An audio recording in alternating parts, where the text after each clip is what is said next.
Leader of Government to have a member on their side speak, please.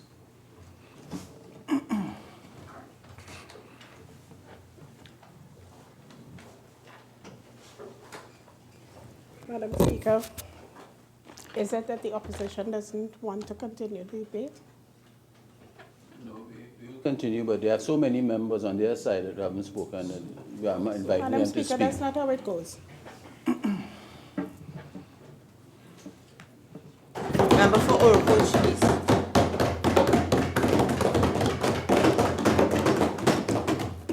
Thank you very much, Madam Speaker. Madam Speaker,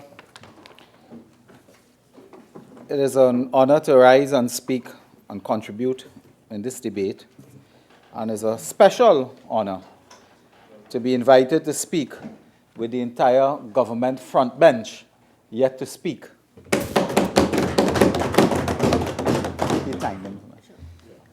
So, Madam Speaker, I'm heartened that the entire front bench of the government will have an opportunity to respond to my presentation.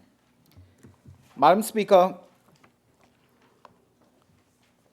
let me begin where the Minister of Finance ended by reminding him that the 1969 song popularized by Frank Sinatra, My Way, began with the lines, "And now the end is near, so I face the final curtain." The minister, in typically self-serving and self-indulgent mode, confessed that he now looks back at his end and that the end of his government is near. So, Madam Speaker, it must be their final curtain, maybe a red velvet drape, before they roll off to the political cemetery. Madam Speaker, this would be a contribution in which I will respond briefly to some of the issues raised by colleagues opposite and raise some matters pertaining to housing, national security, and governance.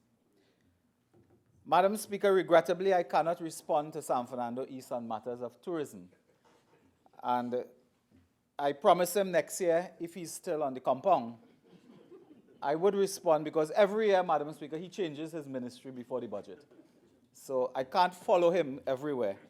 Madam Speaker, let me say that this has been, in my 17 years in the House elected, this has been the worst budget presentation I've had to endure in 17 years. By arguably the worst Minister of Finance in memory. In fact, Madam Speaker, no one can remember a more clueless or uninspiring Minister of Finance since independence. There must be something morbid, macabre, and even ghoulish about a Minister of Finance who chose to deliver a budget to provide for the welfare of citizens on the day earmarked to retrench over 5,000 workers and plunge 75,000 citizens into trauma, hopelessness, and destitution. That, Madam Speaker, when I heard budget date October 1, and knowing that is the date earmarked to close down Petrotrin, I thought that that was morbid. I thought that was an act of provocation in itself.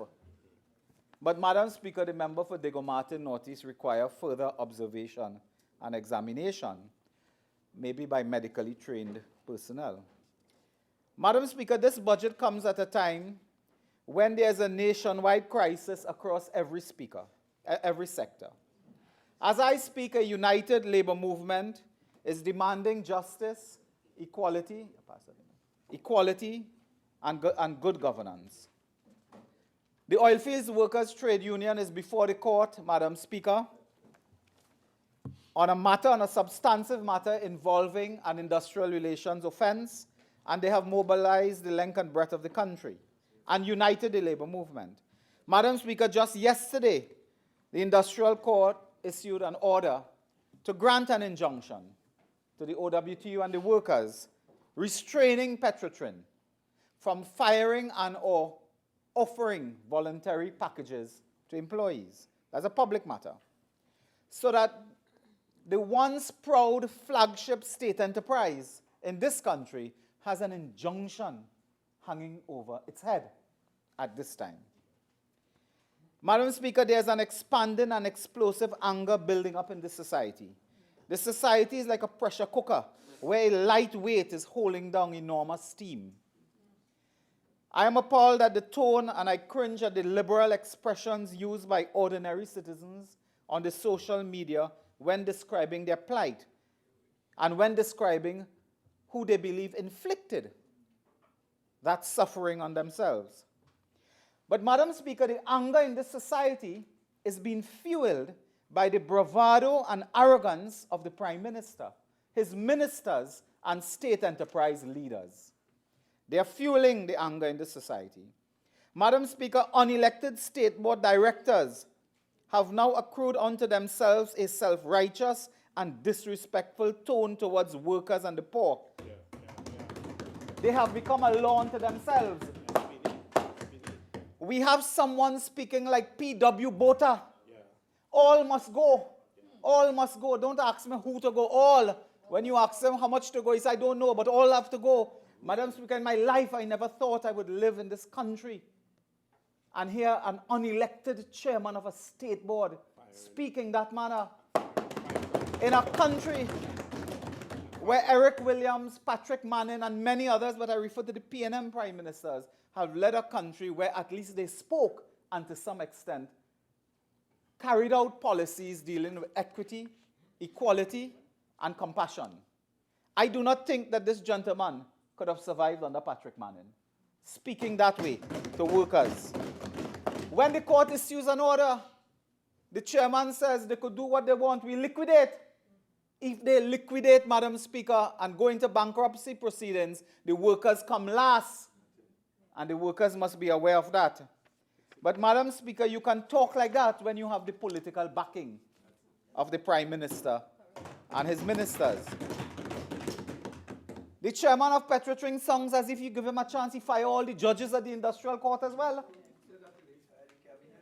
Today, Madam Speaker, we have an attack on organized labor, the working class, the business community, contractors, academics, the journalists, the underprivileged and the poor.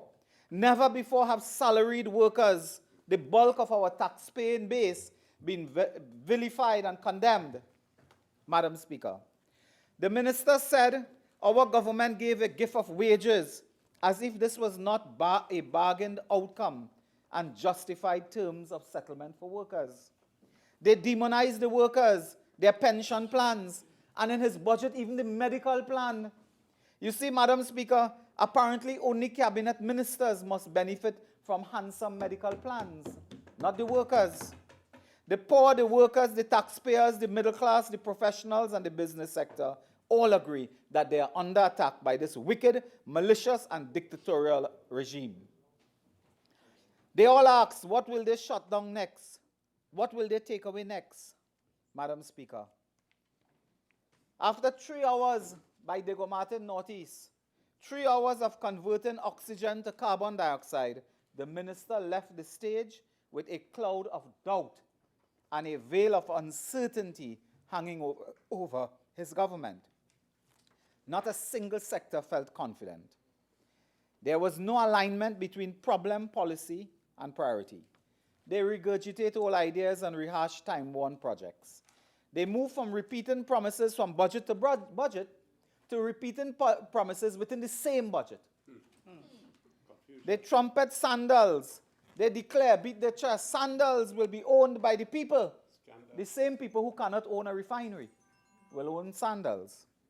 They give 50 cents per day to the poor, who must now pay more for transport and food.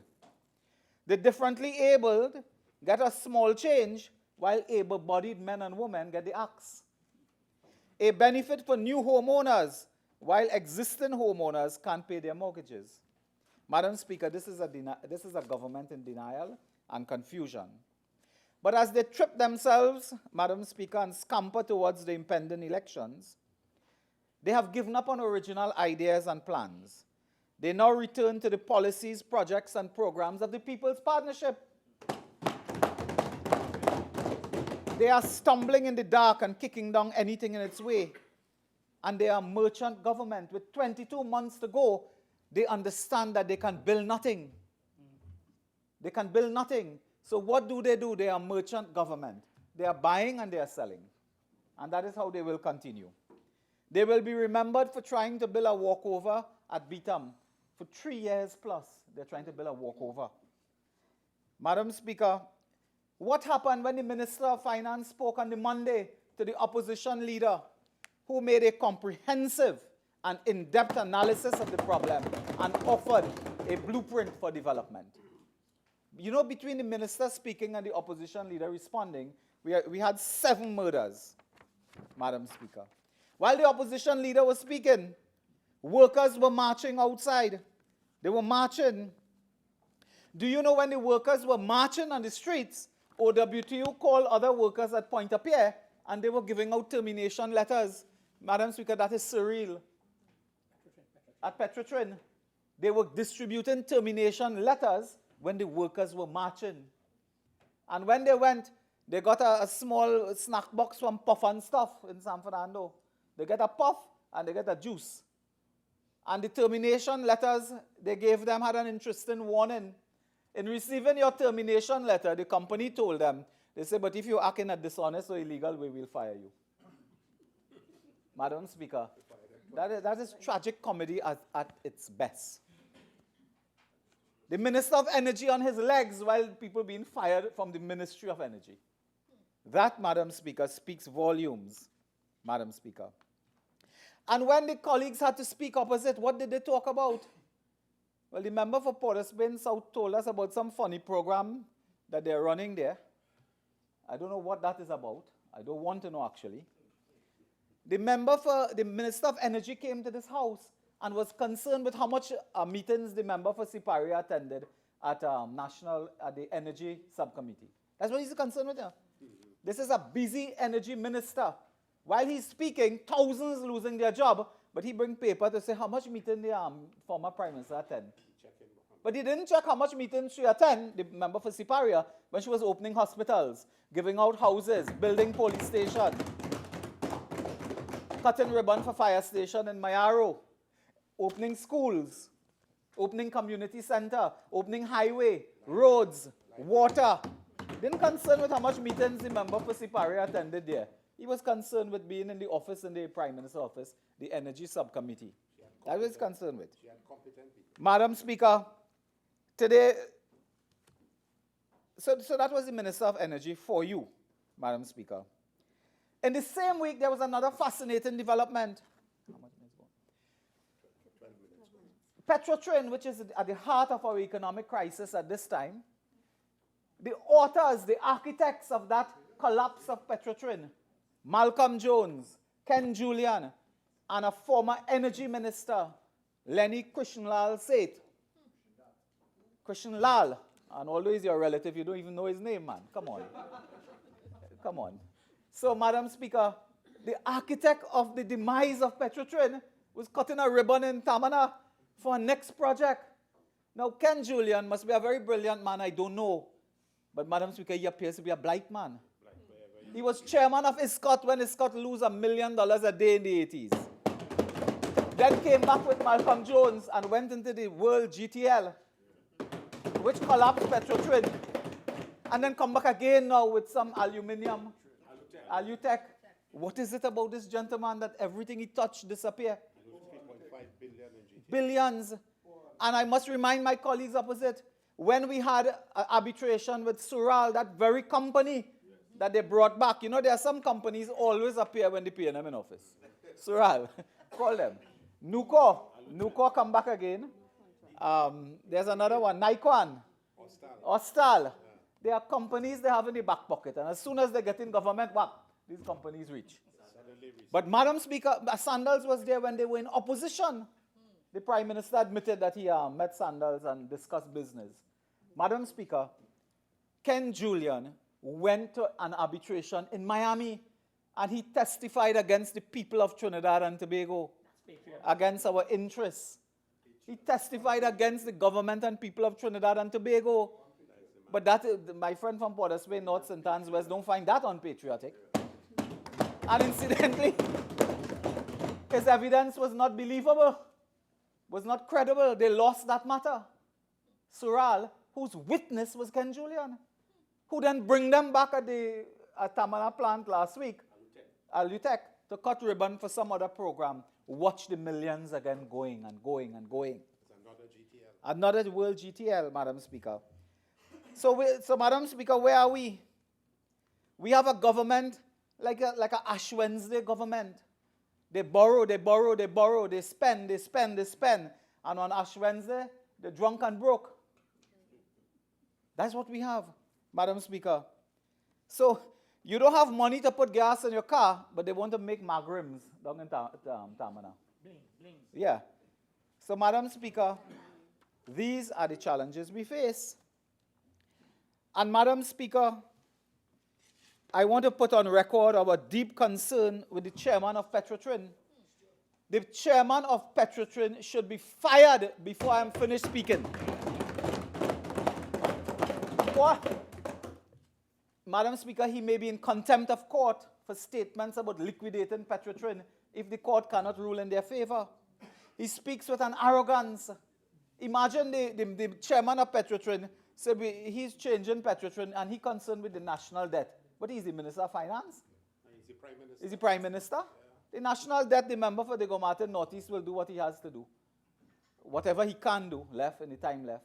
The chairman of Petrotrin talking that. He should be removed for causing this debacle that we face today. That arrogance cannot and should not be permitted. Madam Speaker, the related matter from that, according to the budget documents and so on, Madam Speaker, and I'm hearing this all the time from my colleagues opposite. They have a mantra, they have a narrative. Well, when they entered into office, the partnership government left nothing, they didn't have any money, they were on fumes, they like to say, and so on. Madam Speaker, we left them with $5.6 billion in the Heritage and Stabilization Fund, with 12 months import cover. Today, what is the import cover now? It's 8 months, I think it is. We left 12 months, it is 8 months. We left them, Madam Speaker, with enormous revenue resources from the CLICO, billions from CLICO, billions from the methanol. The TGI had been paying back on a loan, another set of money, billions. Madam Speaker, but they claim they had no money. But between September to December 2015, they gone to NGC to do what? To take $3.5 billion. So where you got that from? And they accuse us of NGC taking money and raiding NGC. But between 3 months alone, somewhere there, they took $3 billion plus from NGC. Madam Speaker, that is what the hypocrisy I speak about. But you see, they have state board chairmen who are gods and lords unto themselves. And members of cabinet don't know nothing about this, Madam Speaker. They just don't know. They're not in charge. They have no. One of the crises that they face is that there's no cabinet control over state enterprises. That madness that's happening right now in this country with Petrotrin could not happen under a government of Kamla Prasad. It just could not happen. Madam Speaker, it cannot happen. It would not happen. You don't register agreement in the industrial court and then go to the government and breach the agreement. Somebody would have alerted us to that and said, look, you can't do that. There's an agreement registered. You have to follow the agreement because it has the force of law. And the Minister of Labour has taken off. Yeah. I think she's conducting that program from Port of Spain South, Madam Speaker. You cannot find the Minister of Labour, a former trade unionist, at this time. Madam Speaker, the Minister of Labour needs to answer why in the court documents, which are now public documents, in the order, there's a suggestion here that the chairman of Petrotrin was less than honest. Before the court gave a commitment to work with the unions in 18 months, but then went to the cabinet and make a presentation and say refinery to go. And the court picked it up here. And Madam Speaker, they are going to spend millions again appealing and appealing. Because that's what they like to do, they appeal. They go for the review. Because I understand they're appealing the injunction as it is now, Madam Speaker. They have spent millions. What will come out one day? Not today, not next week or next month. One day will come out. How much millions of dollars this government has spent on legal fees, technical reports, accounting payments, auditors' payments. I asked 2 questions in this parliament. It's public record. The money spent on the HDC, their legal matters, monies to lawyers, monies to legal firms, monies to auditors, to accountants, technical firms, local, international. I got an answer. You know the answer is? The answer is we can't tell you how we spend taxpayers' money. That might influence the defense. So taxpayers can't know how much money they're spending because it might influence the court matter. I asked on the EMBDC, and I will come to that frontally. I asked on the EMBDC, how much money have you spent there because we know of something? They replied to me in Parliament, we can't tell you how much money we spend on EMBDC neither. That might affect the case. So millions and millions and millions of dollars going down the drain, but the taxpayer cannot know. Well, I have some information today, and in a few minutes, they will know. Madam Speaker, I will have some information to share on that matter, Madam Speaker. You see, you cannot hide in government forever. Maybe you could hide for a little while, but eventually everything comes out. It's the nature of this type of thing. You may think you're hiding today, but everything will come out, Madam Speaker, and that matter will come out. But you see, Madam Speaker, their second narrative, I told you the first, they have a second narrative. Corruption, that's what they talk. The former government and everything for them. 3 years plus in office, not one person of the former government could be before the court, could be before the criminal court, because they raise all kinds of civil matters. You know, right now there's an action to strike out even their claim. You can't even try the substantive issues. Their action to strike out their claim. That's civil. But in criminal, 3 years plus, not one former official of the PP partnership government is before the court on any matter related to corruption. And I heard the seldom Speaker San Fernando East earlier talking about live sport. Okay, is anybody before the court on any charge? Forget conviction, any charge related to live sport? No, absolutely not. They went to the police, and I have it, I know it. They went to the police with some matters. The police chased them away, St. Augustine. They said, but you can't bring that to us. That's not evidence. That's something you type up. They say you could point us in a direction, and we will investigate as the police. But you can't give us that you type up that home. Who's the typist? Madam Speaker. No, but who have a home? Is the more important question. Madam Speaker, the police chased them away already. We're clear on that. They come, Madam Speaker, they have spent monies 3 years plus. There's a 4th budget, and they're looking all around. You remember when they started this game for them? Because they're into game changers. They talk about ghost workers at the Attorney General office. Anybody remember that? Anand Ramlogan, Attorney General, ghost. Where the ghosts? Exhaust them or whatever. Yeah, you know the word. You do it? So, Madam Speaker, you find them. You call Ghostbusters. Nothing has happened. Nothing. Every single mention of corruption, they have found nothing. And I have one matter to raise as I am on that. You see, they have criminalized, demonized, sensationalized, and other lies, Madam Speaker, and other lies. I meant other sensationalized. L-I-Z-E-S. Eyes. Eyes, yeah. Another eyes, Madam Speaker. Contractors, and particularly, and Madam Speaker, I say it with absolutely no apology. They have done this to contractors from Caroni and South Trinidad. Caroni and South Trinidad. Madam Speaker, under our government, we outfit the government towers, the government campus. You know, Madam Speaker, there's $1 billion in outfitting the government campus where they now occupy. $1 billion under our ministry housing when I was there. You know, not one issue of corruption has been raised there. The Prime Minister goes in San Fernando, Madam Speaker, and the Prime Minister asking his audience, he talked to about 10 people in a meeting in San Fernando. He said, go in Cedar Hill and Barrackpore and Couva and see if you see roads for $1 billion. That's EMBDC. But you don't go and say, go in the government campus and see if you see desk and chair for $1 billion. Because, Madam Speaker, the contractors there are from north, northwest, generally. So you don't go and tamper there. But anybody do anything in Caroni and South, well, you demonize and criminalize them. That is the objective. And it's very clear what they're doing, Madam Speaker. They embarrassingly throw everything in the court. When you can't pay contractors money, you cannot meet and treat with them, you throw it in the court. When you go to the court, you have no defense.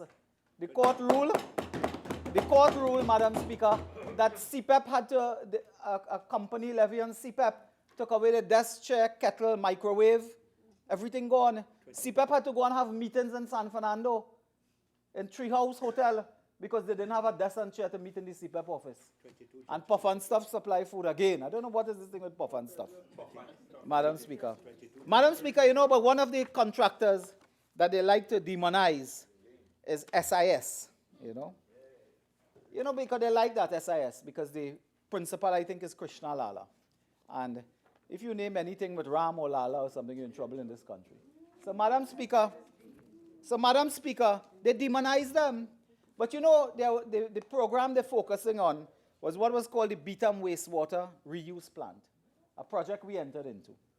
And you know, no problem with that. Let me tell you quickly the facts. Contract awarded for design, build, operate plant at Beetham. Contract value, 1.1 billion TT, more or less. Contract awarded in May 2014. SIS, Foster Wheeler, High Flock. Project aimed to supply water security for South Trinidad and 120,000 persons to benefit by a 24-hour supply.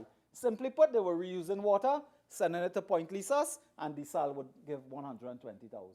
Correct, Shagonas West? Nice. Madam Speaker, the contract was almost 60% complete when we demitted office. Admin building established, engineering, electrical, heavy steel and ponds, storage tank at Point Lisas, 16 kilometers of pipe buried between Point Lisas to Guaya. NGC shut down the project and terminated the contract in December 2015. In that short time, they terminate because it's SIS. Madam Speaker, after spending the sum, NGC Chairman Jerry Brooks claimed the contract was corrupt. To this day, they cannot prove that that contract was corrupt in 3 years. Mr. Brooks. The government of Trinidad and Tobago paid $900 million for works already done. NGC paid to Ernst and Young, and I have the report in my hand, which I will not show, I'll keep it low, Madam Speaker. Ernst and Young report here, presentation to Corporation Seoul, 17 August 2017. They paid $90 million to Ernst and Young without tendering for that work. Without tendering for that, $90 million paid to Ernst and Young, 90, paid over a period of time to write this 21-page report. I imagine there's more work they do and so on, but the report is 20. The presentation is, I will be very fair. The presentation here is 21 pages. They would have done some work, interview. 90 million. They paid a senior counsel, Deborah Peake, $25 million to work with NGC to find corruption. Check that up quick, right? 90 and 25? 115 gone. We're looking for corruption. Madam Speaker, the contractor and NGC are in arbitration now, in which the NGC could lose that arbitration and have to pay another $200 million on that contract. Madam Speaker, the project could be completed for an additional $80 million without NGC or the government. In this report by Ernst & Young, they indicated that there's enormous interest in completing the project. Wow. 4 contractors have asked to complete it at their own cost. The government position is this is a partnership project. We can't complete this. Madam Speaker, 4 contractors have applied and bid. The report of this, Madam Speaker, suggests that the best option is to award a contract, completion of all transmission piping, timely acquisition of the required pathway and so on, and complete the project, Madam Speaker, for $80 million to complete. Madam Speaker, so the project is viable. 4 contractors want to do it. $900 million spent already. The government position is don't do it because that had corruption, which $115 million cannot find. Now that is a serious matter, Madam Speaker. Despite what I've told you, Madam Speaker, the NGC chairman decided to abandon the project and throw away $1.5 billion of taxpayers' money. The evidence from this EY report suggests that the project can be completed and NGC can get back its money spent, Madam Speaker. Can get back its money spent. Madam Speaker, they will not do it out of spite, wickedness, and malice, because it's a project of the People's Partnership, Madam Speaker, to provide water. Madam Speaker, you know, so their assets on the ground worth $900 million. They have done the audit of that. But you know what the plan might be now? To sell those assets to their friends, Madam Speaker, for $30 million. And that sound familiar? Refinery all over again? $900 million on the ground, selling it for $30 million, Madam Speaker. And I asked the Minister of Finance to indicate whether he has given any direction to NGC not to pursue that contract. Madam Speaker, this is a scandal of the highest order, Madam Speaker. So, Madam Speaker, I just want to put on the record how this money will roll, because, see, Sam Fernando West has inspired me with his, analysis of follow the money. I've never heard of that in my life, but he really inspired me with that approach. So the course of this, Madam Speaker, here what they're doing, they are going to abandon the project, Madam Speaker. So $900 million gone, because that is how much spent already, Madam Speaker. The cost of dismantling the tanks and equipment and construction in place will be another $100 million. How much is that? $1 billion gone. They paid the contractor $900 already, so $1 billion. They have paid Ernst & Young $90 million. They paid the lawyer $25 million. Paid $100 million to secure locations and equipment. Paid $10 million for advice and will pay $200 million in an arbitration that the contractor may well win. Madam Speaker, they will be paying $100 million to abandon the plant. In all, it will cost the taxpayer $1.4 billion in a project that was $1.1 billion. That would cost $80 billion to finish. And $80 billion United States dollars to finish it, of which there are 4 contractors interested. 80 million US dollars to finish. But this government is going to throw away 1.4 billion Trinidad and Tobago dollars on that project. Out of bad minds. And the minister came today of works, I think. Well, he came to the house and the centerpiece of his presentation came with the crescendo that he can't find a helicopter. Madam Speaker, he cannot find a boat, he'll find a helicopter. A year and a half now, we can't find a working boat. He will not find a helicopter.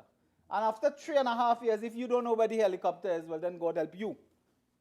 Because you ought to find it if it exists and if it's real. So I asked the Minister of Works and Transport, wherever he may be wheeling his brief bag, Madam Speaker, $1.4 billion you're going to waste on a project that could be completed for $80 million US by one of 4 different contractors interested in the project. And you will supply water to 120,000 people, and NGC over 20 years will get back all the money they put out. Now, Madam Speaker, something must be wrong with NGC to think like this. But you see, the chairman of these state enterprises are a law unto themselves. They are not constrained by cabinet. We had a situation where in TSTT, they were going to sell or buy a communication network.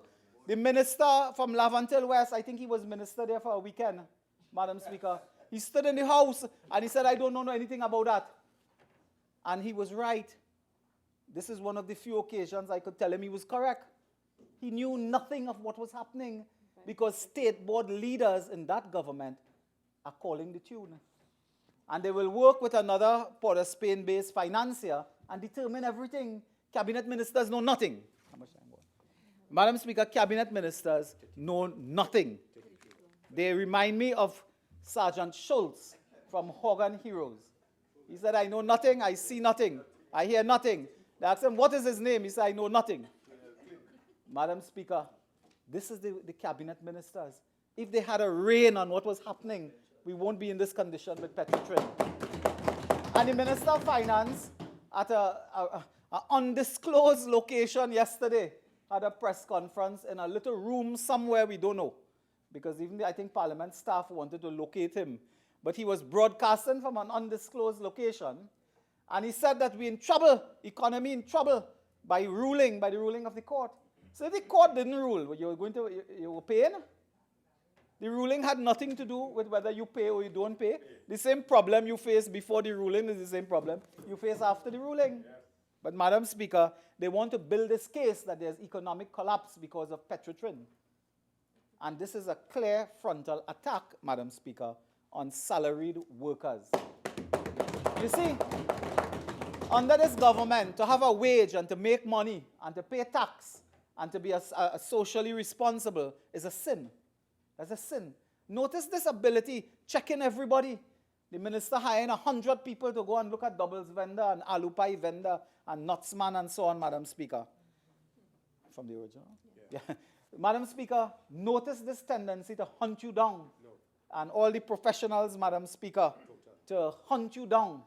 That is how they approach. So, tax dodgers, we're going after them. Nothing is wrong with that. You could do that. People who make salaries, Madam Speaker, their pension plan too good, their medical plan too good.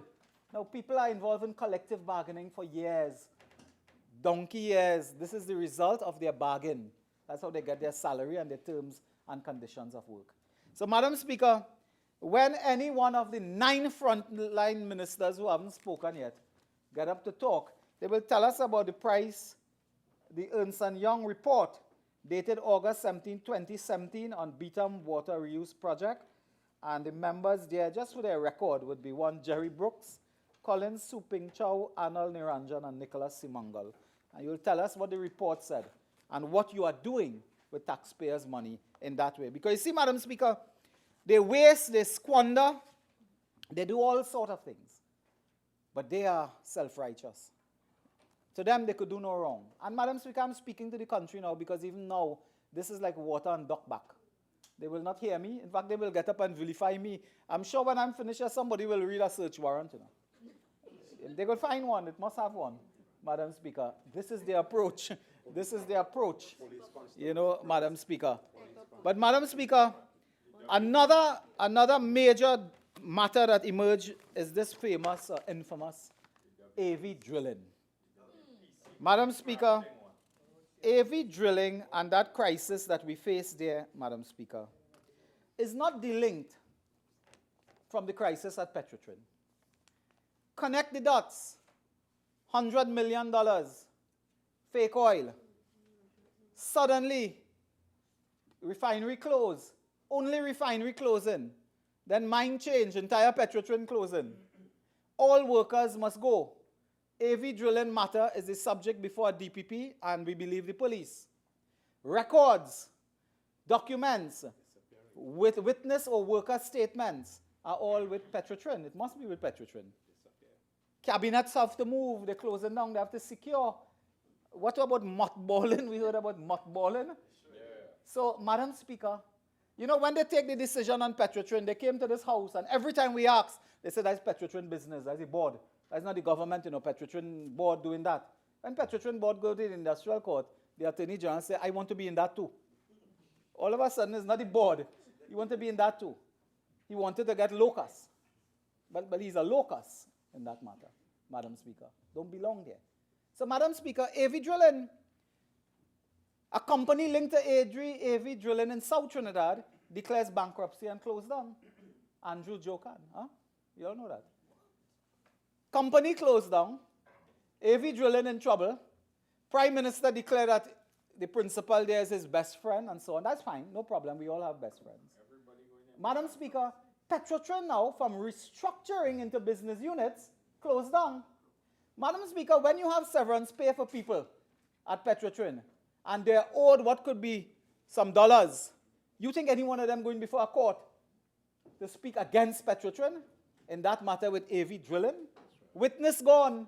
Documents, when you are closing down, offices don't stay the same. It's not like people disappear from the office. You move files, you move furniture, you get this out, you get that out. I mean, it's a complete hauling of all things. Files have to go missing. And Madam Speaker, I have always been questioning this matter as to why, Madam Speaker, we will go in that direction with AV drilling. But you see, Madam Speaker, we made the connections between AV drilling and another company in South that went into bankruptcy. We made the connection between AV drilling and, two persons have disappeared from the scene over that crisis, that matter. One is actually a former senator. Everybody forget that there was a senator who proudly represented the government and then disappeared in the aftermath of the revelation by the member for Siparia. But somebody else disappeared. And everything I find, the member for Siparia faced a candidate on 2 occasions in Siparia. He disappeared too. Not on the United election defeat, but he disappeared as well from the scene. One by the name of Vidya Devki Singh, I could call his name, he's not a member of parliament, Madam Speaker. He disappeared from the scene. And nowhere he could be found, this man. He was responsible for all the chart and doing this and putting up the data and so on. So, Madam Speaker, clearly, if you have an investigation, the principles of AV drilling will be clear. Companies associated with them. I call on the Attorney General, San Fernando West. As I said, Attorney General, in your absence, there is something small about you to admire. And that is this follow the money business. And I had never looked at the world like that, but I now do it. So in AV drilling, linked a company in South bankruptcy. Linked to 2 people, one in the Senate gone. Employee of Petrotrin disappears. Now he probably has severance pay to get to. He was an employee of Petrotrin. Cannot be found. But you know what is amazing, Madam Speaker? There are also checks paid to another individual, and I can call the name as well because the person is not in the house or anything. I'm not thinking that. There are strange checks paid to an individual off an account of AV drilling. And I will not display, Madam Speaker, so you don't have to worry about that. But, Madam Speaker, at or around the same time of 22nd June 2017 and 21st June 2017. So let's get it. 21st June and 22nd June. Check from AV drilling made out to one Prasad Rohit. Check from Jokan General Contractors the day after. The first check, $1.5 million. Now, this is an individual. This is not an organization or a business. It's a human being. $1.5 million from AV drilling. Next day, same Prasad Rohit, $2.69 million from Jokan Construction. What is the link between Prasad Rohit, AV drilling, Jokan, and huge amount of monies, and we can say here $4 million over 2 days by way of checks? Devki Singh has gone. But you see, Madam Speaker, one day, almost I think in a humorous way, the member for Port of Spain North St. Anne's West, my very dear friend, from Port of Spain North St. Anne's West, now Minister of National Security. He jokingly said to me that he understood I was going to Miami a lot. And the Americans, he said, somebody was interested in my travel. So today I want to explain to him the nature of my travel. You see, Madam Speaker, I did journey on a few occasions because I had wind of something. And I had information, Madam Speaker, that point me to a bank in Florida. C&C International Trading Regions Bank, account number 02294594435, ABA 062005690, SWIFT code UPNB US 44MIA, 8200 Northwest 36 ST, Doral, Florida 33166, the bank. Madam Speaker, this bank has documents at the bank to a beneficiary account number, IBAN, foreign, with a number 114515. No purpose of funds, so it is a transfer document, beneficiary recipients. No purpose of funds, but additional instructions for attention. There are 2 names here. One is Vidya Devki Singh, and a bank in Florida.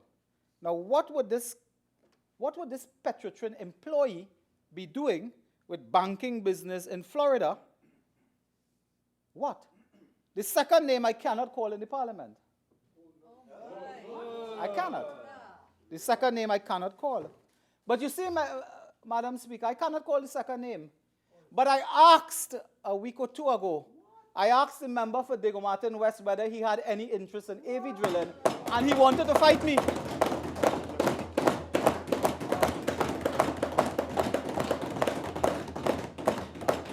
He said, come outside on the pavement. Today, I tell him, come inside in the house. Madam Speaker, Vidya Devki Singh, and another name which I cannot call, is here, Madam Speaker, on a piece of paper before me with a beneficiary account, Formula 1 trading. Madam Speaker, all I am asking to Vidya Devki Singh and another unnamed person is, what business did you have with Vidya Devki Singh? Is there a standing order of relevance? 48.6. 48.6. See, Madam Speaker, if you'd consider it, if you wish me to elucidate what I'm referring to, I'd be happy to, but I don't want to offend you. May I? You may. Madam Speaker, my learned friend is going down a road of imputing an improper motive because he has linked squarely. And this is skirting the responsibility of taking ownership for a very serious allegation. It is why we have said on repeated occasions, say what you have to say and own it, so that at least the other exercise of privilege may be leveled equally, because it is extremely dangerous to raise allegations of this time and not have it clear, but rather have imputation of the type that our standing orders offend. So it's either my friend, the honourable member, says what he has to say so that we may exercise full privilege against him, or he withdraws the entire argument.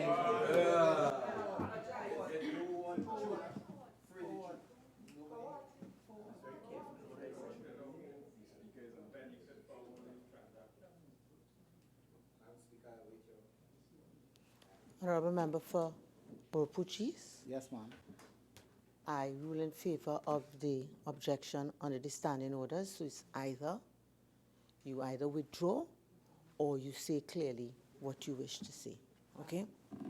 Madam Speaker, I am directed by you, and I received the good advice from the Attorney General. Attorney General, I will say what I would like to say, and I would like to take ownership of it, and then expose myself to privilege.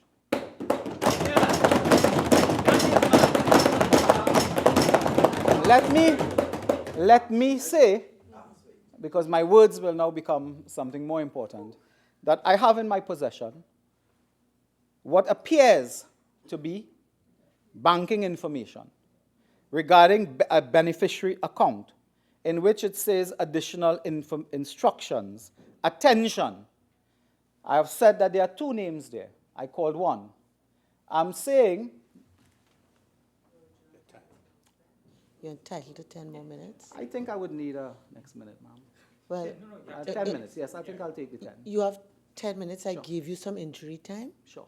already. So you have 10 minutes to complete your presentation. Thank you. So, Madam Speaker, let me just get my train of thought clear. That I am asking the Attorney General, indicating I have a document here. This document, Madam Speaker, suggests that there is some banking transactions and information involving Mr. Vidya Devki Singh, or one Vidya Devki Singh. There's no Mr. or Mrs. there, but Vidya Devki Singh, and another name of a member of the House. Would you wish me to call that name?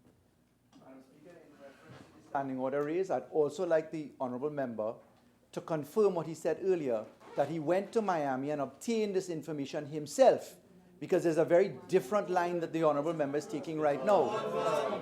This relates to the imputation under 48.6, under 48.6, and it is for your consideration, Madam Speaker, because to exercise... Order. To exercise these privileges, which are the remedy to what a member may do, then it must be clear that the member has said so far, and I'd like him to confirm that he went to a bank in Miami, he obtained this information, and those circumstances.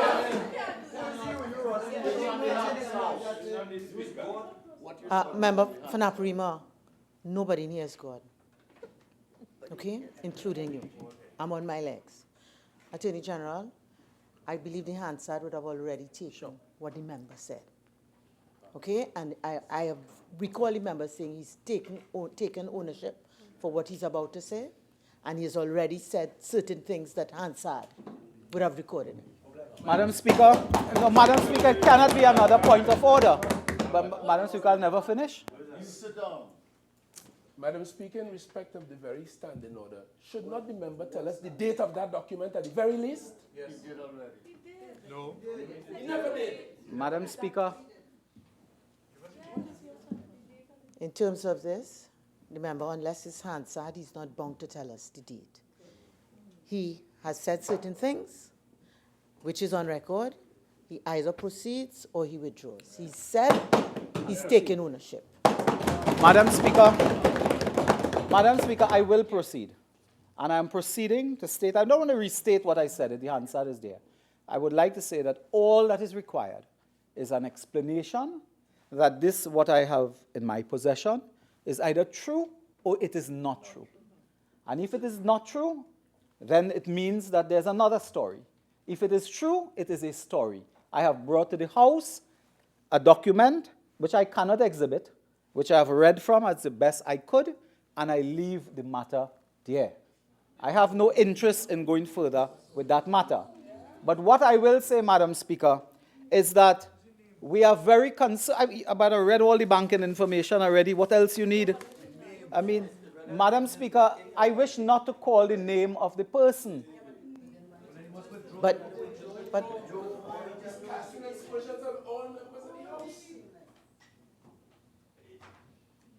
remember, you know, my recollection is that we've passed that stage. Yes, we have gone. In terms of this, an objection was raised on imputing improper motives. So it either you withdrew or you accepted ownership and you would disclose. My recollection is that you opted to proceed and disclose. So Okay. I don't need anybody to back up my recollection. So that I don't know, having regard to the course that you have adopted, which is recorded there, that you could now backpedal. Okay. Okay? You've said you're exposing yourself. That's my recollection.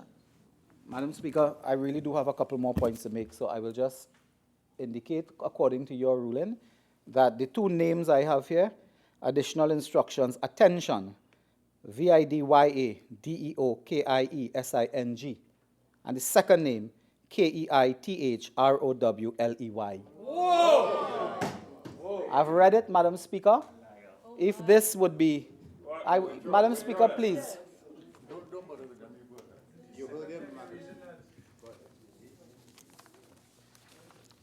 Member Fadigo Martin, notice. Member Fadigo Martin, notice. I know you know much better than that. Could you kindly get up and withdraw so that we could proceed? Apologize. Madam Excuse Speaker, me.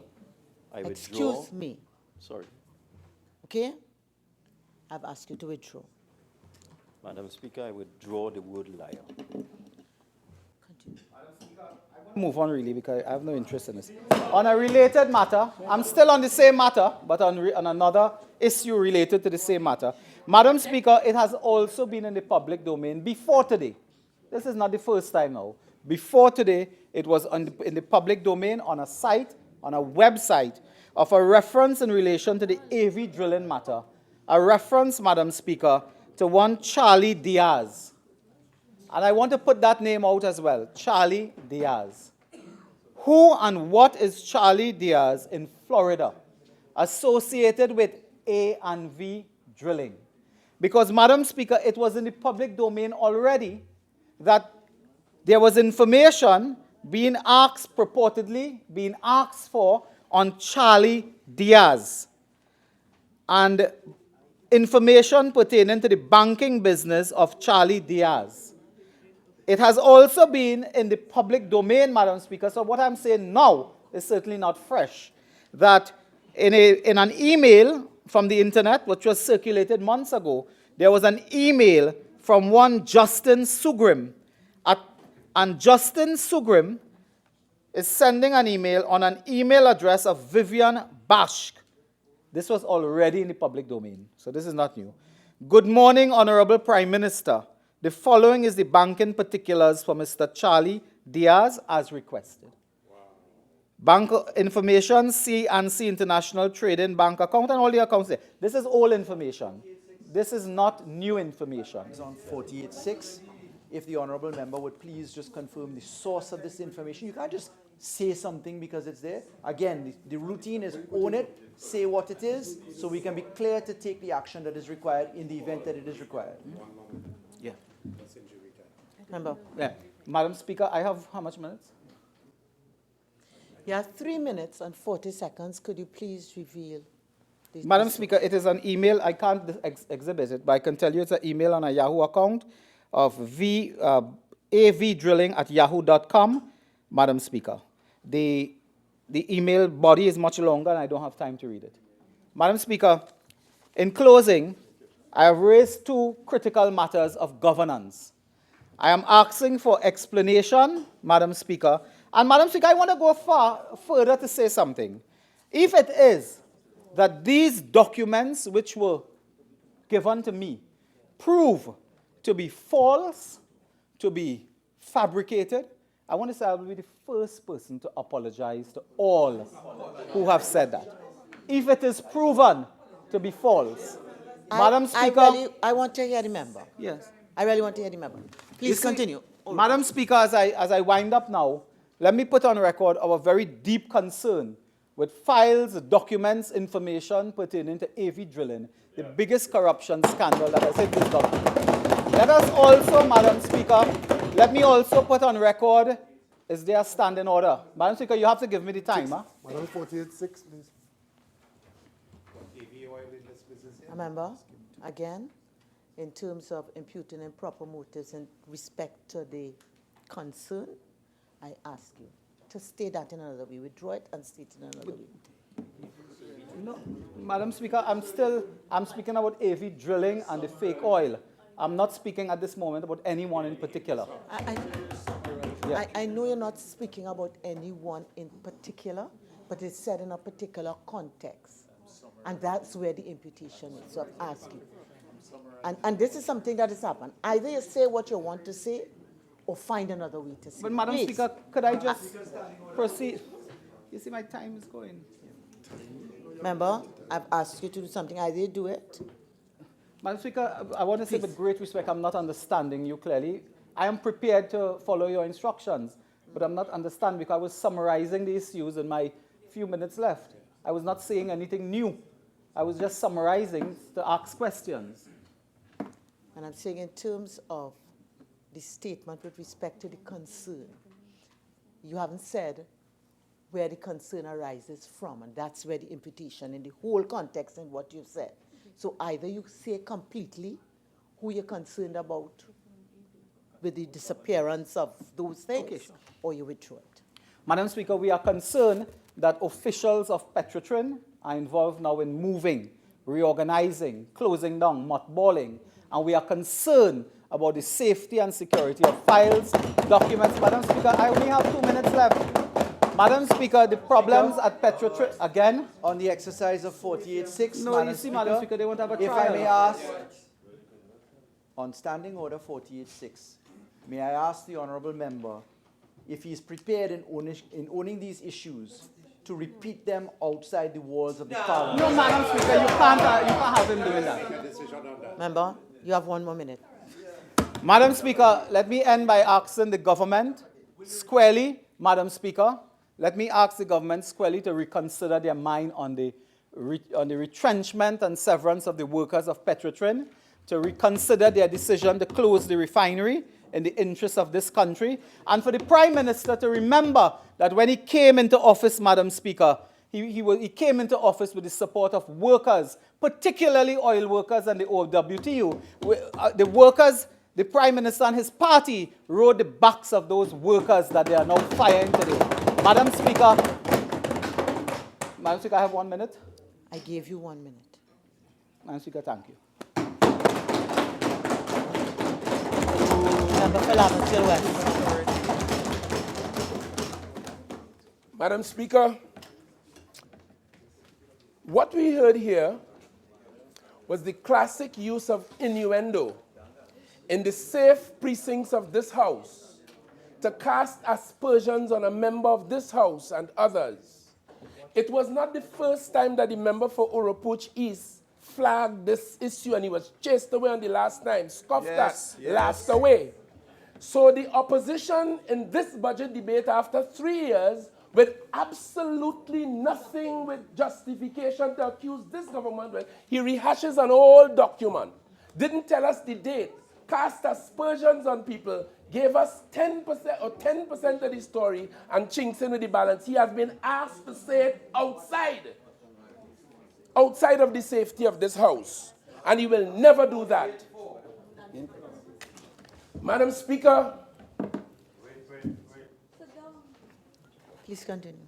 the member for Oropuch East told us that we stumbled through our budget presentation, a very dignified and solid presentation from the member for Dago Martin Northeast, the Minister of Finance. Madam Speaker, if the member for Oropuch East wants to use the word stumbling, he should have paid closer attention to the delivery last Monday by the member for Siparia. Yes, it's true. Where we saw even the sign language professional exasperated and almost resigned in frustration on that day, not knowing what to publish by his sign language. He did not listen to that. The member for Oropuch East cast aspersions on 3 citizens, Mr. Malcolm Jones, Ken Julian, and Lenny Safe, all 3 to my knowledge, and I'm sure to the knowledge of the average citizen of Trinidad and Tobago. These men made significant contributions to the development of the energy sector in Trinidad and Tobago. Every one of them. And he comes today to cast aspersions on them. He never tells us the whole story about the one called Krishna Lala of whom he spoke.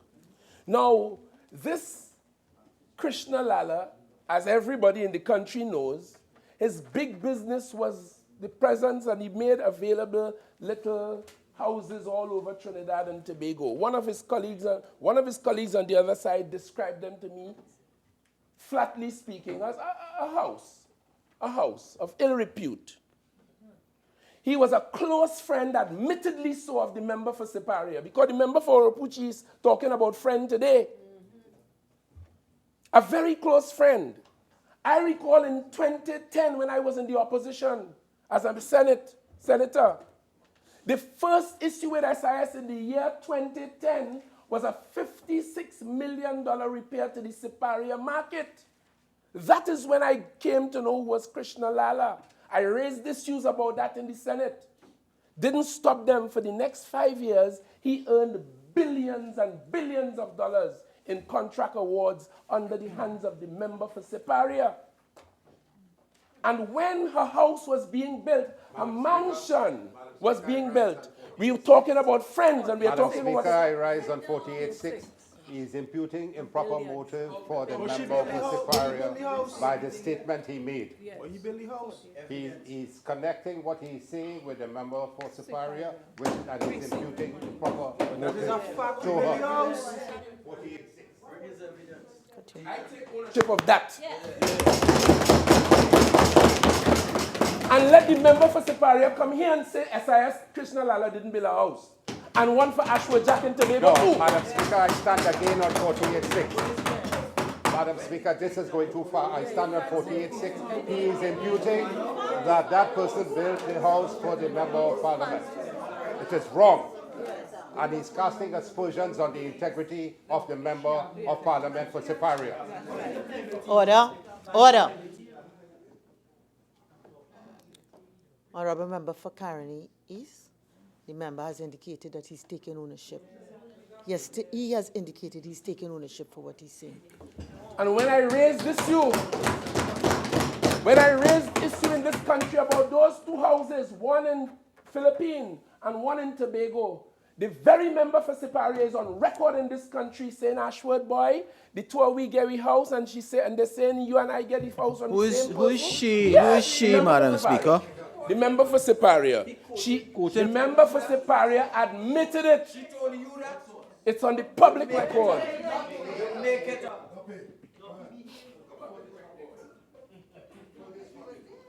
Member for Naparima. Maybe if you just take a little walk and come back, you'll be able to maintain your... Okay? Honorable members. Honorable members. I would ask everyone to maintain their composure. And the members who have not yet spoken would have the opportunity to speak. I am sure the member for Laventille West needs little assistance in making his presentation. Continue.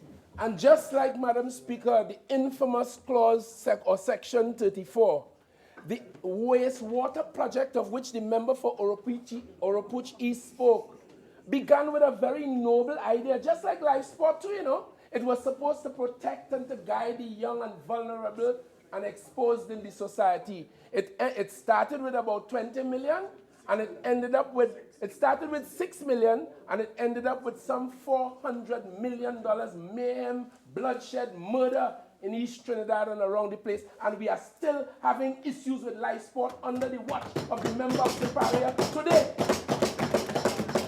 But the Beetham wastewater project began on the same apparently noble philosophy. A wastewater project, you purify it, you send it to the industrial site in Point Lisas, so that the potable water that they would normally use for the downstreamers there, it would remain in the grid for consumption, and they'll use this treated wastewater. Began as a noble idea.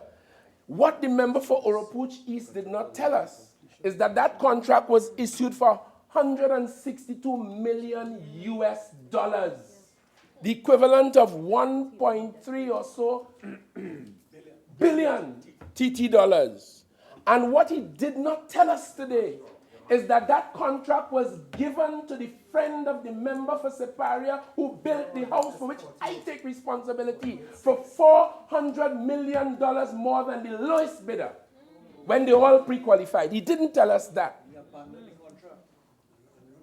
And the day after the elections on September the 7th, 2015, he talking about disappear, SIS completely disappeared. They who paid the $900 million. And we inherited that mess. And he spoke of pipeline under the ground between Point Lisas and someplace else. Madam Speaker, there are no lines from the Beetham to Point Lisas. None. And what he did not tell us is in that whole transaction, over $1 million was paid in cash. $1 billion in cash. Yes, that's the report. So more is to be heard about that. And I'm embarrassed to be speaking like this for the citizens of Trinidad and Tobago, because they must be wondering, what are these people doing with public monies? I would like to tell you, and he mentioned the name Anand Ramlogan, under the watchful gaze of the member for Siparia, of the 2,000 lawyers in Trinidad and Tobago, the only one she could have chosen was Anand Ramlogan to make her Attorney General. She kept a certain kind of friend. She kept a certain kind of company, including that of the member for Caroni East, who I'll come to in a little while. Yes, what? Yes, Caroni East. I'll come to that in a little while. Waiting for you. $444 million in 5 years under her gaze and her watch and her loving care. That ex-Attorney General paid in legal fees to his friends, including a Senator Ramdeen, who has all kinds of issues in this country, and she continues to keep him among the flock, the member for Siparia, as a senator. Madam Speaker, 48-6. Senator Ramdeen is a member of Parliament.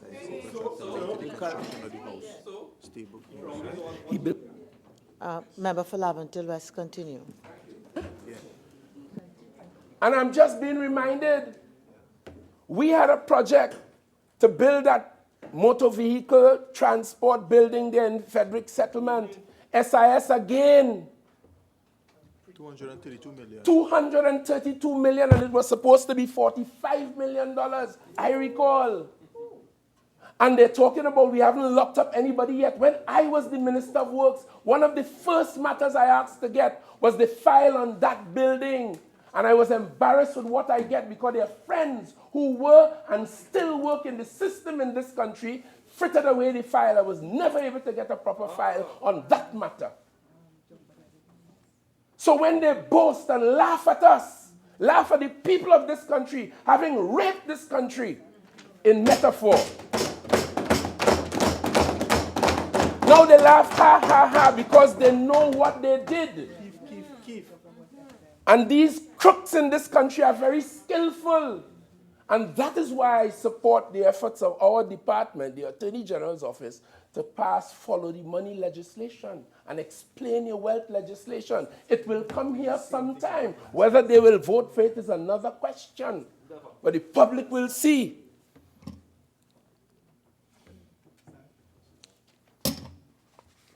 Madam Speaker, $45 million, that Attorney General under the gaze of the member for Siparia, who led the government, spent on AFA Law, a firm in England, and Gerald Ramdeen, and a Queen's Counsel from England. They were purportedly investigating 5 or so state enterprises. They spent 1 year playing around, abandoned the job. It cost the taxpayers of this country $45 million. Not one of them could deny that. Not one. And that's how they did it.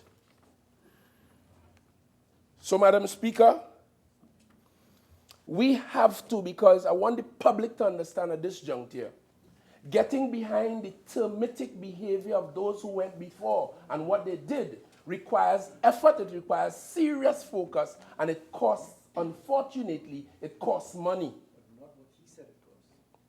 But certainly not the amount that the member for Oropouche East described today. Peake, Deborah Peake, and 2 other lawyers earned $3.5 million, not $25 million, as has just been incorrectly put on this parliamentary record. Let me repeat that. $3.5 million, rather than the malicious $2.5 million, I'm sorry. $2.5 million, rather than the 25. So not even in that you could get the truth. But the problem is, after 3 years, they could find nothing really to point at this government. Nothing. And just for the benefit of the public, NGC has the same Krishna Lala and SIS in arbitration as we speak. And I would like to compliment the member for Port of Spain North St. Anne's East, who took action when he was in the office of the Attorney General to freeze $180 million in assets belonging to SIS for and on behalf of the people of Trinidad and Tobago. SIS abandoned the project. And I mentioned the member for Caroni East at one time, Madam Speaker, because the member for Oropouche East regaled us a while ago and told us about board chairmen control this government, which I know not to be true. Not with the leader, not with that man called Dr. Keith Rowley. Country knows he's a noble man of principle and of class. And the fact that they could point no finger at us in 3 years is testimony to his astute guiding hand and leadership, which we are all proud to follow behind. Without apology. Let me read for you, Madam Speaker, a document, and I'll come straight with it, dated November the 6th, 2001, written by a certain Nalini Silal in the Newsday. Quoting to you very quickly, the police fraud squad has recommended to the Director of Public Prosecutions that 4 former senior managers of the Northwest Regional Health Authority be charged with misbehavior in public office and misappropriation of funds. The managers involved are Ramesh Sharma, former CEO, Dr. Ranjit Sukdar, cost and budget analyst, Renal Makkan, and Gulabchand Maharaj. Madam Speaker, the article goes on, coming to my point, The police team led by Senior Superintendent Wellington Virgil, including Superintendent Fredericks, as they then were, spent 2 months investigating this matter. And the matter went to the fraud squad. Persons were charged criminally for it. But this is the point, Madam Speaker. And I quote from the article. This raises the specter, as I spoke about the member for Caroni East. And I quote, when the issue became public, Dr. Gopi Singh, and I mean the member for Caroni East, dealt with the matter personally. Now, these 4 men were investigated and charged for taking $400,000 each, $1.6 million from the NWRHA. The chairman at the time, the member for Caroni East, here the article reminds us, when the issue became public, Dr. Gopi Singh dealt with the matter personally, and the money was redeposited into the NWRHA account. So I only stand here to tell you he's a very generous and public-spirited and possibly patriotic gentleman. Other people under his watch stole money, and he wrote a check for $1.6 million and put it back. Madam Speaker, he's casting this motion 48-6. He's misleading the House, misleading the population. I wrote no check. That matter was determined in court. The Chief Magistrate found there was no charge known to law, and the High Court judge found that there was no charge known to law. So that's off. That's gone. That's gone. 17 years ago. That's fine. I volunteered that. It's thrown out of court. Member for Maruga, Tableland, I'll also invite you to take a little walk and come back, please. Member for Laventille West, if you're quoting the article, I'll ask you to quote it accurately. I did, Madam Speaker, and I'm through. I just wanted to congratulate him on his All right, apparent so that, as I patriotism. say, if you're quoting the article, just quote it accurately and proceed, please. Thank you very much. Only to make the point that no boards don't control this. Yes. Madam Speaker, the member for Oropouche East tells us about that wastewater project, which I've just spoken accurately about. I just want to remind them, the Brian Lara Stadium sat there cold and dank and rotting for 5 whole years. Today, citizens of Trinidad and Tobago and the region and the world, they go regularly. We have just contracted for 3 finals for the CPL. 1 went, we have 2 more to go in that pristine accommodation known as the Brian Lara Stadium. And that's what we did. That's what we did. So, Madam Speaker. Just 1 minute, Laventille West. Member for Carneys? Yes, please. Laventille West. And he wants to talk about I was chased out of the B-term. I just want to say very quickly, I have in my hand a police special branch. Let me leave that alone, because that the individual of whom this, he is the horse, he's the UNC horse, according to the chairman of the UNC, according to the leader of the chief whip. He is the horse. But we will come to that. We will come to that. Madam Speaker, we have been accused today in this House of shutting down Petrotrin to cover up this AV drilling fake oil scandal. How stupid, if I can say so. How empty. How pathetic. Time wasting. The whole issue of Petrotrin, as the country knows, is a straight economic issue. It has social implications for workers, and we are trying, empathizing with them to make this thing as palatable for them as is possible. We understand that. But it is about economics. It is about a loss accumulating, $2 billion a year loss accumulating facility. And all the proper advice is that it ought to be taken out of Petrotrin to save the entire company and perhaps the country.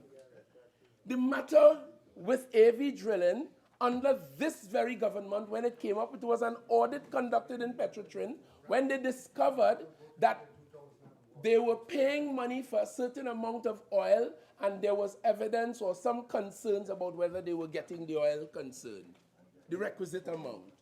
Under this government, the matter is now in the hands of the DPP. And I'll take the opportunity to say to the people of Trinidad and Tobago, because we heard the member for Oropouche East boast today about no criminal charges yet. This government does not have it within our authority or power to lay any criminal charges. That is a matter for the police. And this is why we are spending a lot of time and effort to make the police service more efficient. And only today I received an important message regarding improving the white-collar investigating capacity of the police service.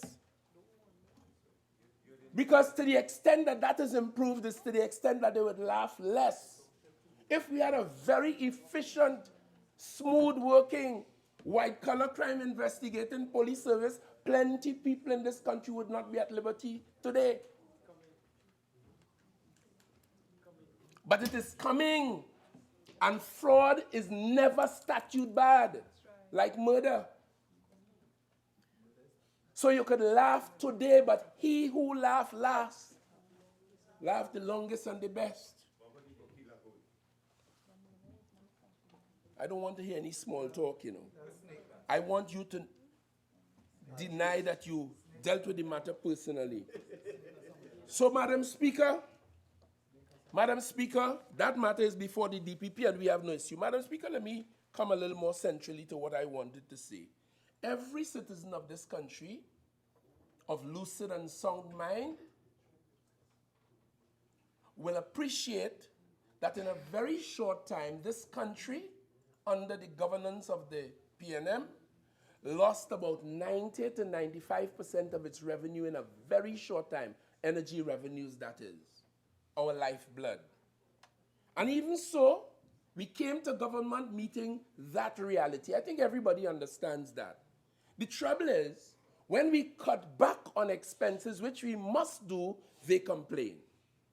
When we borrow, which we must do sometimes, to pay $5 billion in back pay to the unions, which they left us with as a negative legacy, they complain. We have borrowed money to pay 80,000 public sector workers in this country to make sure every man and woman who is on the job in the public sector keeps his income and could deal with himself and his family or herself and her family. They complain about that. When we draw down, the member for Oropouche East spoke today about the Heritage and Stabilization Fund, what they left. When we drew down on that fund out of necessity, which the law of that fund permits us to do, they complain about that. But happily, the Minister of Finance reported to the cabinet and to the country that notwithstanding the fact of our drawdown, the fund is stronger now than even before we drew down. So it has been healed, so to speak. When we propose to tax, as every government must, the member for Siparia, the member for Oropouche spend time criticizing the property tax. They take action in the parliament, they take action in the court to prevent this government from imposing a property tax. They complain. He spoke about the United States, but Uncle Sam don't make joke with taxes. Every citizen of the United States and outside knows that. When it comes to America's taxes, you pay Uncle Sam. And what is different about Trinidad and Tobago? The government needs revenue in order to do all the things they complain about. But they complain. I'm just disappointed and sick, and they behave as though, as the member for St. Anne's told us today, as though all the problems of this country began on September the 8th, 2015. But we operate on principle. We have a guiding hand of good, strong leadership. Our list of achievements, even in these difficult times, is growing longer, admirably longer. And I can see them, whether it is road development, restitution of state buildings, the Red House, Whitehall, Stallmeyer's Castle.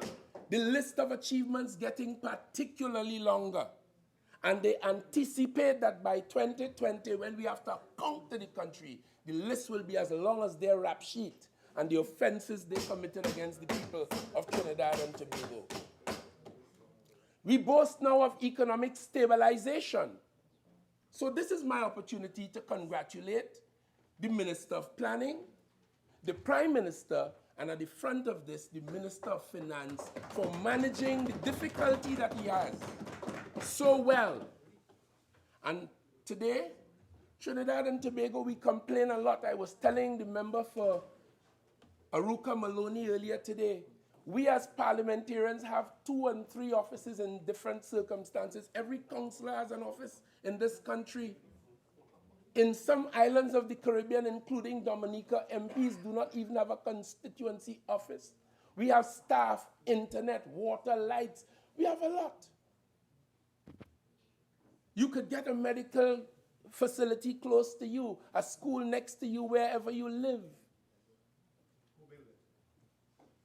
And the member for Caranese is asking me about Bill. He told this parliament several times, and this government misled this country talking about they built 100 schools. I challenged him on it yesterday. He tells me he'll send me the list. The man sent me the list, for which I'm grateful. You know, he's only 70 on the list.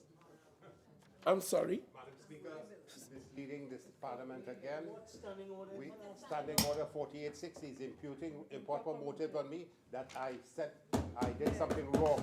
We built 104 Madam schools. Madam Speaker, I look, sent it to him Madam on WhatsApp, and he has it on WhatsApp. Member for Caroni. You can't tell me to shut up. You behave yourself. You can't tell me to shut up. Honorable Member for Caroni. Honorable Member for Caroni East. All right? Honorable Member for Caroni East.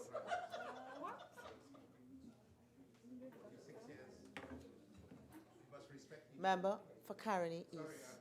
I know, and maybe if you take a little walk, you may be able to compose yourself and come back. You know, take a little walk and come back. Member for Laventille West. Thank you very much. All I'm saying, Madam Speaker, is how untrue they could be. Promised me 100, but he can't find them. He sent me a list of 70, and the Minister of Education has faxed to dispute all of that. They're just dishonest. The member for Couva North yesterday raised issues about Tobago. I am happy to report that under the manifesto promise, under the leadership of the member for Dago Martin West, our leader and Prime Minister, we went into the business of internal self-government in Tobago. We interfaced with the Tobagonians. We came up with a package, draft legislation approved by the cabinet. It went to a joint select committee, and that joint select committee is, as we speak, engaged in outreach and meetings with the people in Tobago, heading towards the business of greater and internal self-government for the people of Tobago. So I just want to let the member for Couva North know we wasted no time. On the business of land titles in Tobago, I'm happy to report, again, we wasted no time. Only Sunday, I'm listening to my radio on 95.5, a certain Martin George and a certain Chrislyn Moore, who wore blue at one time but is as yellow as you could get it, as UNC as you could get it, tried to deceive the people of Tobago with forwards. They were on the radio and they were speaking about the business of land titles in Tobago. I listened intently, and both of them are lawyers. Both of them were complaining about land titles in Tobago, which is deficient historically because people had claims to land and they left what little document, if any, with the overseer and all that. That is how the thing developed. So there's a problem with land title in Tobago. Well, we set about treating with that. And they did not tell, and there are 2 lawyers from Tobago, you know.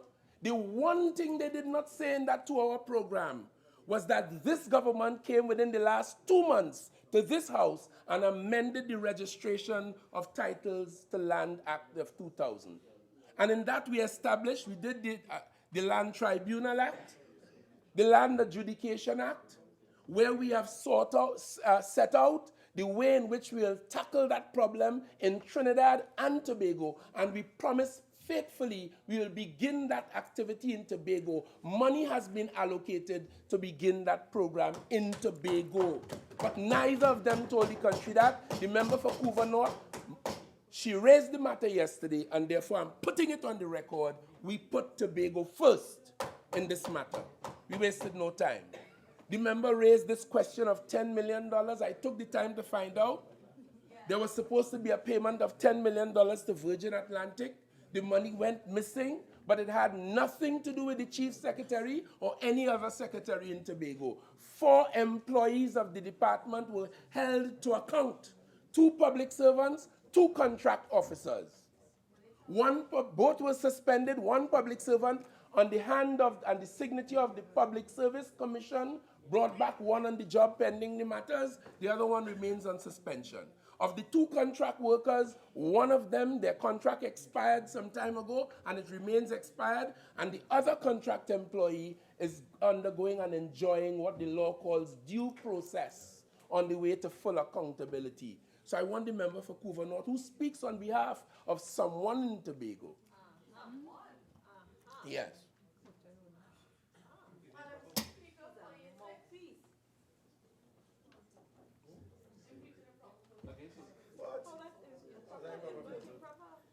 So, Madam Speaker, all of that is what is happening. And the police are investigating that matter. And as I said, it had nothing to do with any politician. So our record as a government in Trinidad and in Tobago, for the PNM in Tobago, after 3 years, they could find nothing to direct with justification at us. And that is the source of their frustration. As a result of that frustration, they are now embracing the OWTU, whose leader had all manners to say about their leader. Member for? Yes. I would like to invite all members, because I know it's a bit late and the discussion is a bit spirited. Anybody who's having a difficulty in controlling themselves, a little walk always helps. Okay? So I invite any member. Take a little walk and come back once you're ready to uphold the decorum demanded here. Thank you very much, Madam Speaker. The other manifestation of their frustration had to do with a UNC alderman, and I'm calling name Marissa Ramlogan, posting for the world to see and encouraging the citizens of this country to block major traffic thoroughfares, to create mayhem and confusion. In some countries, you get arrested for treason.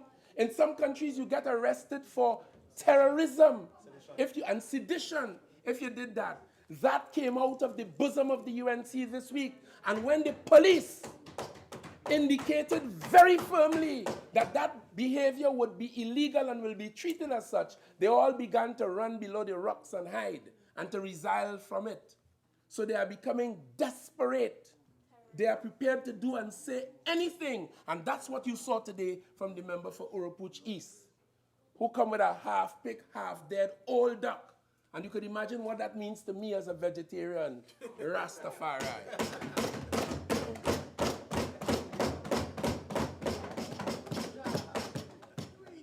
And had the temerity to mention EMBD, a company which on the day or a few days before the general elections of 2015 disbursed some $400 million, which they borrowed. And this is why I'm not accusing anyone, but I know the records of this country will show that some people borrow money to thief. I'm not saying anybody. But I would like you to find another way to say what you want. I thank you very much. Okay? Thank you very much, Madam Withdraw it Speaker. and say it another I way. withdraw that. The records of this country would show that a past government borrowed money to misappropriate, to pilfer, to use a colloquialism, to bushy tail.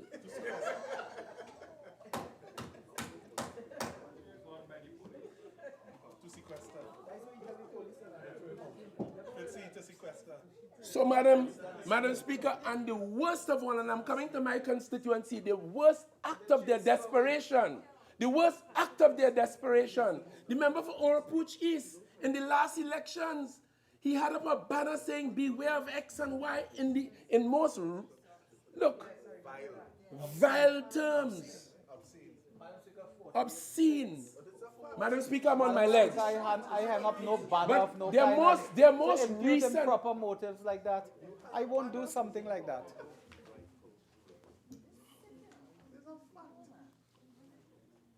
You know, in my constituency, we have a school, a secondary school. The UNC and their friends, their newfound friends in the OWTU coming down the Eastern Main Road. The children on a lunch break, Madam Speaker. The children curious like any other observer to a march like that, counting the 200 people who might have been present. And one of them, a UNC activist, who was in the march, filmed the children. And you know what they did, Madam Speaker? All the evidence is now clear. We checked it. The school administration is paining over it. The school board, the Parent Teachers Association, I consulted with all. And they're very, very pained and hurt. You know what the UNC and their friends did? You know what they did? They superimposed, to use my word, a chant on the children, not agitated, standing there watching, some with a political slogan. The nation found it unbecoming of children because we don't involve children that way. It was that UNC back in the 1990s that published thousands of copybooks with the UNC logo on the face of their prime minister and distributed to the schools. We took objection to that. We don't involve children like that. They lied on the children. I'm sorry, Madam Speaker. I withdraw that. Find another way to say. I withdraw that. They faked on the children that the children were chanting. And that is how I know that they are very desperate and the UNC is capable of anything. Anything. And Madam Speaker?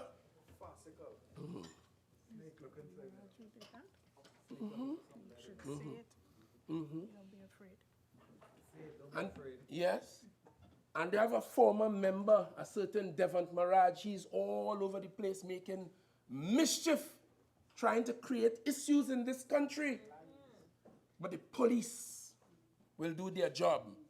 That takes me inexorably to the business of the criminal justice system.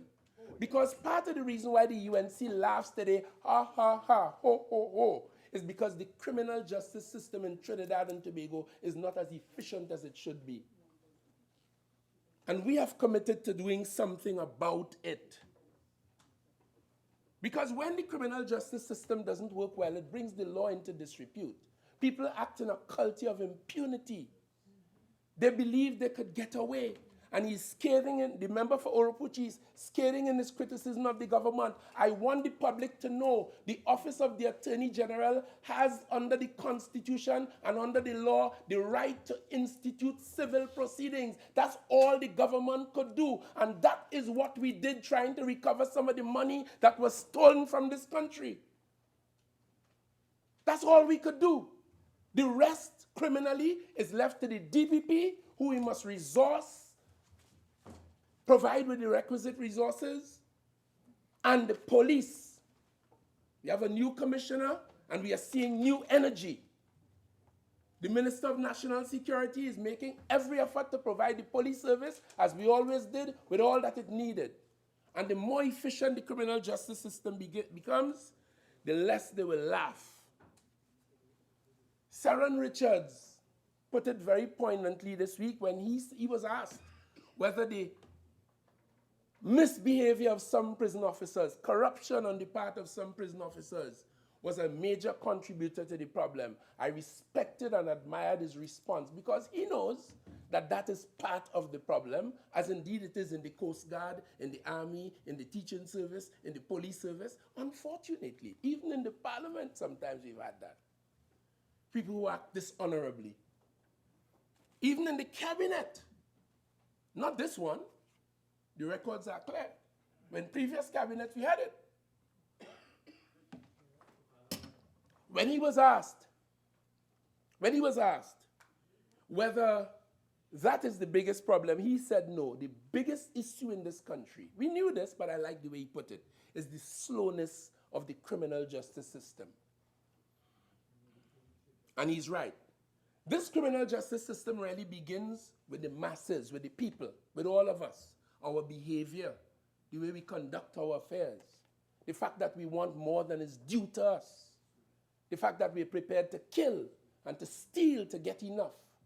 It starts with us, our behaviors. And this is why parents and teachers and adults in communities and in families have such a key role to play. to sorting out these youngsters so that they'll behave properly because they are socialized in a certain kind of a way. And some of that bad behavior turns out to be criminal behavior against the criminal code in Trinidad and Tobago. So we need more laws, and to the extent that we have laws, we need better enforcement. It goes on then to the police. When you commit a crime, the police gets involved. I think by now everybody understands we have some inefficiencies with the police service. It is the reason why in opposition we spoke about the police service, and as we came to government, we hired Professor Deosaran, we set up a commission, and he was allowed to conduct a manpower audit of the police service to see what they need in terms of numbers and particular skill sets. We wasted no time. Professor Deosaran reported in October of 2017, and as soon as that was done, that report was brought to the Parliament. A joint select committee, which I chair, was established, and we studied it. We issued our report on that police manpower audit report, and it is now for the consideration of the Parliament. Because we understand the importance of the police organization and its efficiency. We also understand that private security, Madam Speaker, in some countries, and let me use Israel as an example in this respect, in some countries the private security system is almost, if not as efficient as the police service. Because you can't have police everywhere, but private security outfits are trained like police officers, the use of firearms, all the techniques to protect the state of Israel and protect other countries. So we have revitalized the private security bill, and right now we are in advanced stage of pregnancy to bring that matter before the cabinet and to bring it before the Parliament. So we envisage in that all the private security operators will be adequately trained and resourced and be able to lend a significant contribution to the safety and security of the state. That's what we are about to do. Then in the development of things, the next stage in this criminal justice procedure is the court. So a person is arrested, he's interrogated by trained and effective police officers who know what they're about, following all the law, and then he finds himself before the court. You have issues of bail, you have issues of legal aid, issues of public defenders, which we are now introducing in this country, so that a person will not be able to say to the court, I want X lawyer or Y, and my lawyer have matters in court, and my lawyer unavailable. In the public defender system, all are trained, all are competent, and you will get a lawyer by the state, and you proceed on that basis. Of course, Madam Speaker,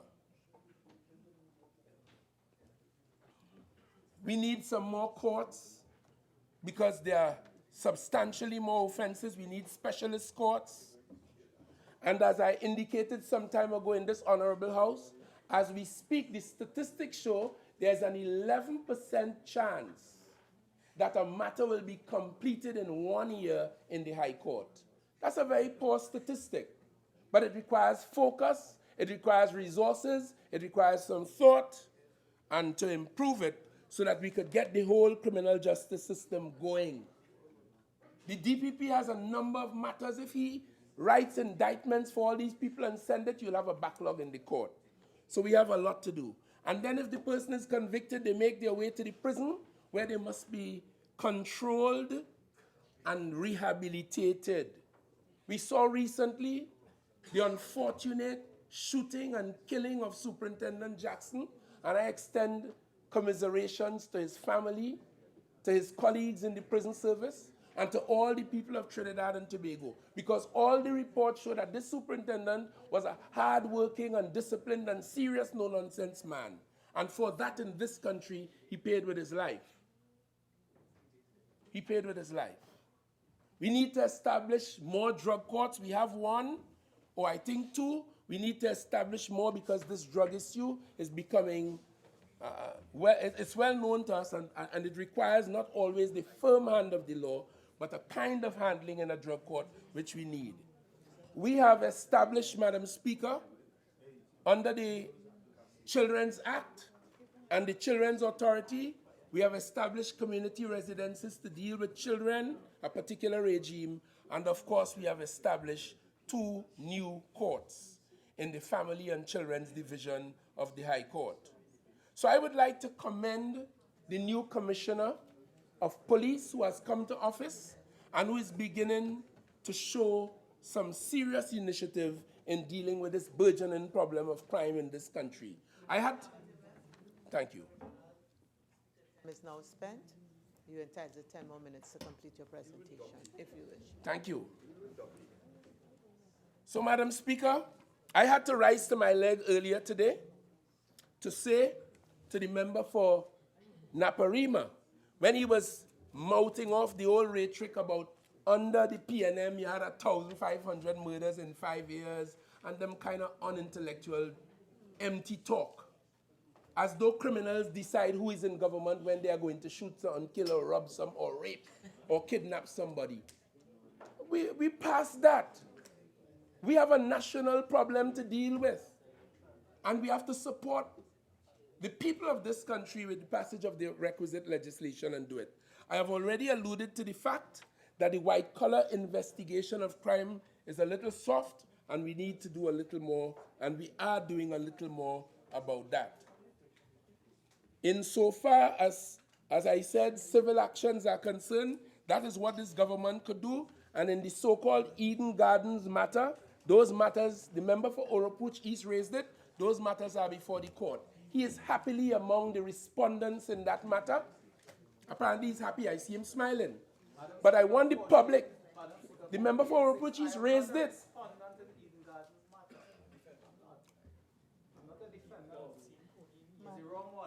EMBD. Oh, I'm sorry. So many, but it's EMBD I'm talking about. Yes, EMBD. Yes, yes. And I just want the public to understand how they did what they did, and it takes time to investigate and follow the money. But find them, we will. And I want to remind them that fraud is never statute bad. We are proposing to increase the number of state attorneys, to establish a public defender system along the lines as I've just explained, improve the number of courts, and recently we passed legislation to increase the number of judges in this country. The UNC objected to that 3 weeks ago before we prorogued the parliament. They objected to new judges, increased judges for the Court of Appeal and puny judges for the High Court. But I heard the member for Siparia in this budget presentation last Monday calling for an additional court. Well, if you have an additional court, you have to have additional lawyers and you have to have judges too. So they really speak on both sides of their wonderful faces. We need to see improved case management. I'm happy to let you know, through the Office of the Attorney General, we have implemented, working along with the DPP and his staff there, very hard-working and focused people, we have introduced a case management system in the Office of the DPP.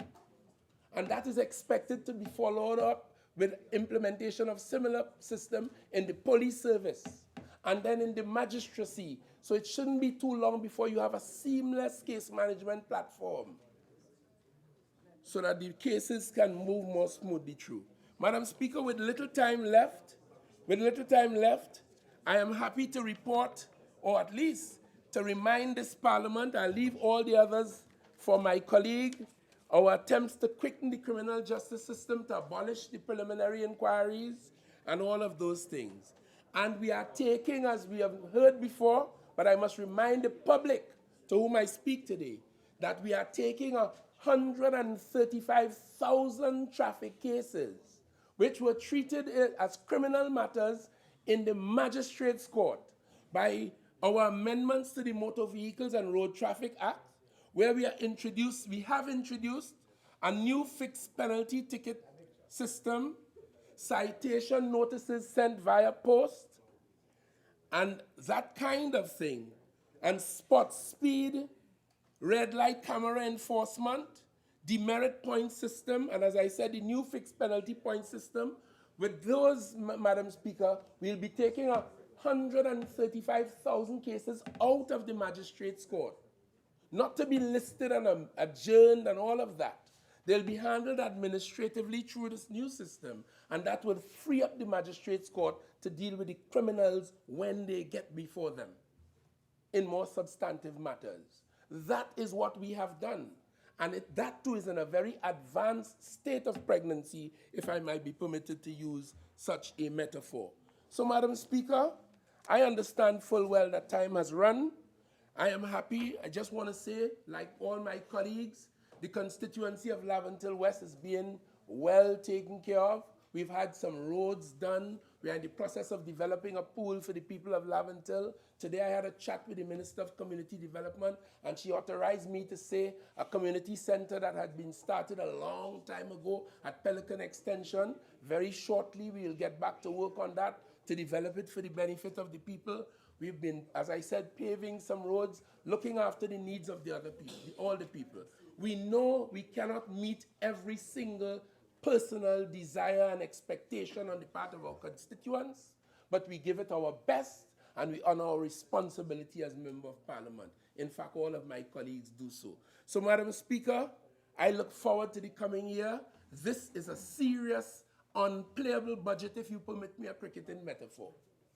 It caught the member for Siparia completely off guard. She stumbled and fumbled over it.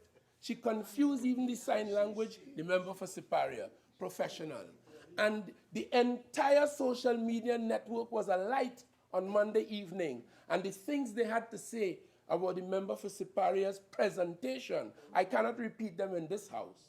All I could rely on is the exasperation, the confusion that reflected itself in the sign language professional who put his hand up. And that alone will tell you how confusing and bumbling and fumbling her presentation was in the face of a clinical, useful presentation by the Minister of Finance. I thank you.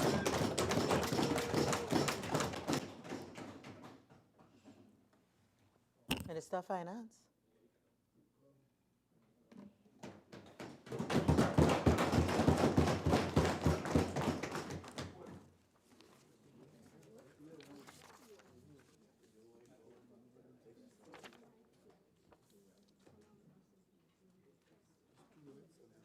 I'm just looking at the procedure.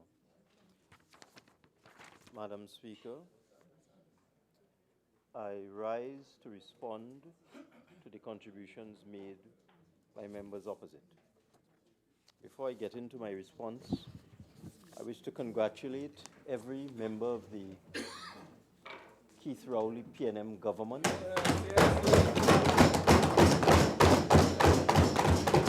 who has spoken with substance and clarity and has demonstrated the depth of the vision of the present administration in dealing with a very difficult situation that we were faced with.